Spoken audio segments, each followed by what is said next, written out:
ټولو قدرمنو میلمنو ته، سفیر صاحبانو، محترمو ډیپلوماتانو او د نړیوالو سازمانونو استازو ته ښه راغلاست وایم. خوشحاله یم چې د مبارکې روزې له دې فرصت نه دا استفاده کوم چې تاسو سره په دې روزه ماتي کې د بهرنیو چارو په وزارت کې وینم، بیا هم هر کله راسئ. څه وخت مخکې مې د روژې په نیمایي کې عمان سلطنت ته سفر درلود چې یو ډېر ښه سفر و او ډېر ښه لیده کاته وسو، او دا لومړی ځل و چې په لوړه کچه د افغانستان او عمان سلطنت تر مابینځ راشه درشه شروع سو. همدارنګه د سیمې له هیوادونو سره او د نړۍ له هیوادونو سره هم تعاملات او راشه درشه ورځ په ورځ نوي پړاو ته داخليږي او تعامل زیاتیږي. خوشحاله یم چې په اقتصادي برخه کې هم د هیواد وضعیت ښه لوري ته روان ده. څه وخت مخکې چې د امریکا په متحده ایالاتو کې تحولات راغلو، د نړۍ په بیلابیلو هیوادونو یې اثراتو، په افغانستان کې هم څه ناڅه اثرات درلودل چې یو له هغو جملې نه د افغانیو په ارزښت باندې اثر و چې لله الحمد افغانۍ بیرته خپل ځای ته ورسېدله او خپل حیثیت یې وساتو، خپل ثبات یې وساتو، او دا یې ثابته کړه چې د افغانستان اقتصاد اوس په خپلو پښو ولاړ ده او په بهرنیو مرستو باندې تکیه نه ده. په بیلابیلو برخو کې په لویو پروژو باندې کار روان ده، ځینې بشپړې سوي دي او ځینې شروع دي چې دا هم یوه ښه لاسته راوړنه ده.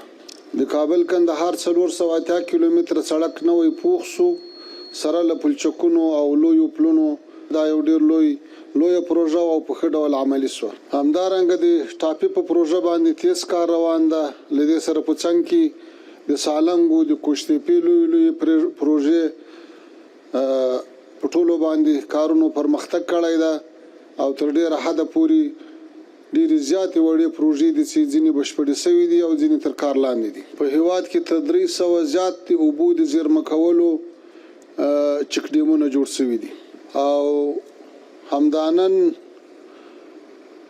د تورخم لاره چې له تیرو 3 هفتو نه بنده وه، له پاکستاني لوري سره د خبرو تفاهم له لارې خلاصه سوه. دواړه هیوادونه باید کوشش وکړي چې خپل مشکلات د تفاهم او مذاکرې له لارې حل کړي او داسې اقدامات ونیسي چې عامو خلکو ولسونو ته ضرر رسي. او موږ 5 نور ګاونډي هیوادونه لرو لکه چین، تاجکستان، ازبکستان، ترکمنستان، ایران. هغوی سره هیڅ ستونزه نه لرو، هیڅ مشکل نه لرو. که کله کومه خبره مشکل رامنځته کېږي هغه د مفاهمې له لارې حل کېږي. هیله ده چې د ګاونډي هیواد پاکستان سره هم په همدغسې شکل باندې مسایل حل سي او مشکلاتو ته د پای ټکی کېښودل سي. په تیرو 4 لسیزو کې په میلیونونو افغانان مختلفو هیوادو ته مهاجر سوي دي، خصوصا پاکستان او ایران ته. د موږ هیله دا ده چې له دې نه وروسته هم لکه څنګه چې تر اوسه پورې مهمان نوازي سوې ده، په راتلونکي کې هم قدر وسي او د دې راستنېدنه په تدریج سره وي او په برابرمندانه شکل سره وي. بیا هم د مهاجرینو د راستنېدنو په سلسله کې د نړیوالو سازمانونو توجه او مرستې ته هم اړتیا ده او د اړونده هیوادونو ښه برخورد، حوصلې او له مهاجرینو سره ښه چلند ته هم اړتیا ده. موږ له ټولو نه هیله کوو چې په دې برخه کې همکاري وکړي. دې کې شک نشته چې د افغانستان امنیت اوس تر بل هر وخت فوق العاده ښه ده. په ټول هیواد کې هیڅ ستونزه نه لرو، ولې ځینې داسې مشکلات شته چې د مهاجرینو راتګ ته په یو وار او په یو وخت کې آمادګي مشکله ده. نو هیله ده چې دا کار په تدریج سره عملي شي.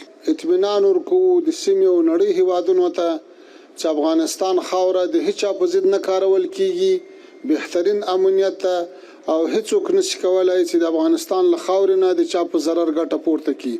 دا وضعیت په تیرو څه کم 4 کالو کې ټولو ته ثابت شو. په دې وروستیو کې چې یو ځل بیا د اسرایلو غاصب رژیم په غزه باندې وحشانه بمبار شروع کړی موږ یې په کلکو ټکو غندو په کار ده چې د سیمې هیوادونه د نړۍ هیوادونه قدرتمن جهاتونه موثر جهاتونه هغه د فلسطیني ولس دغه مظلومانه نسل وژنې په مخنیوي کې لاس په کار سي او نور پرې نږدې چې دغه ظلم دوام وکړي د غزې غمیزه د نړیوالو بشري جوړښتونو وجود او دعوا تر سوال لاندې راوستې ده بلکې د حاکم نړیوال نظم او ارزښتونو دوام یې له شک سره مخ کړی ده په یمن کې را ټوکېدونکی کړکېچ هم د اندېښنې وړ ده دې ته هم خاصه توجه پکار ده هیله ده چې دغه کړکېچ نور